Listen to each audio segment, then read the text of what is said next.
I arrived 5 minutes early. Not delayed, not punctual early. But when I entered the venue, the platters were already clean, the cake half consumed, and the mirth too loud to disregard. My baby shower, my celebration had concluded before I had even stepped inside. My mother glanced at me with that satisfied look she has perfected over the years. "Oh, sweetheart," she said, dabbing her lips with a serviette. "Don't stress, I will forward you the invoice. We had such a delightful midday meal." The table exploded in giggles. My siblings, their partners, my extended relatives, all of them participants in the jibe. They mocked me, the expectant fool who was excluded from his own gathering. I felt the sting, but I did not weep. I simply smiled, and then I retrieved my mobile phone.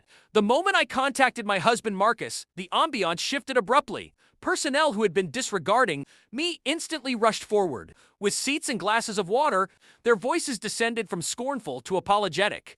My family's laughter ceased, but I was not interested in remorse.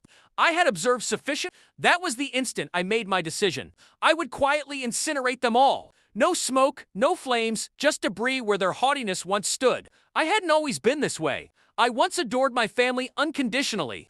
I believed their taunting was affection, their harshness disguised as tough love. When I wed Marcus, I thought circumstances would evolve. He was kind accomplished. He extracted me from their antics and into a private home. But my family never forgave me for that autonomy. Their jealousy was a gradual toxin. They ridiculed my attire. They undermined my employment. Initially, I dismissed it, but then the sabotage became precise. The forgotten invitations to suppers, the murmurs about Marcus's supposed infidelities, the financial favors they requested, followed by derision when I declined. And now this my baby shower, usurped and finished before I could even take a seat. It wasn't an oversight, it was premeditated. So my retaliation would be too. The initial indication of my vengeance came in silence. I ceased clarifying my actions.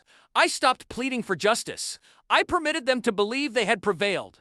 But while they smirked, I documented digital copies of their mocking text messages, audio files of their drunken slurs at dinners, every receipt from the family, debts they never reimbursed. Marcus noted my composure. "You're managing this better than I anticipated," he whispered one night.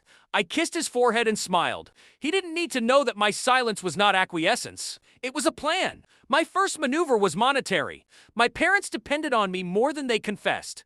Minor things, loans for vehicle, maintenance assistance, with medical costs temporary, deposits for holidays.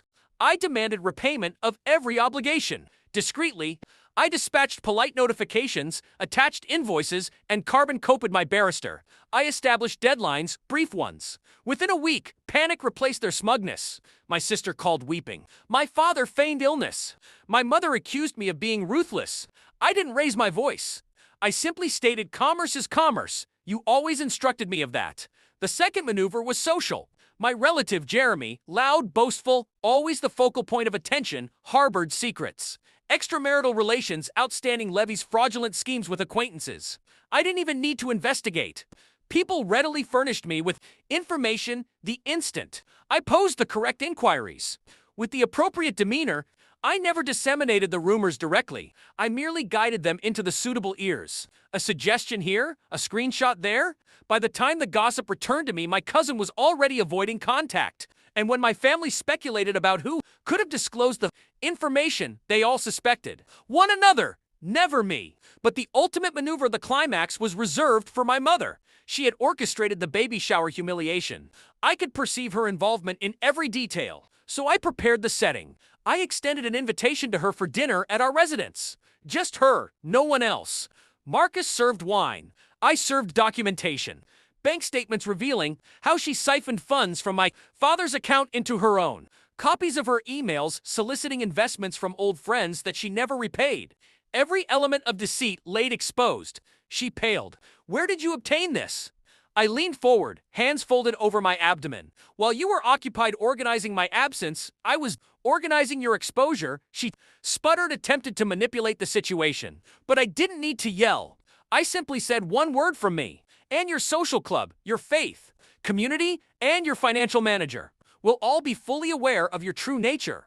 The quiet that followed was satisfying. She didn't laugh anymore. None of them did. Within weeks, the family group communication dissolved into an Abandoned void of silence.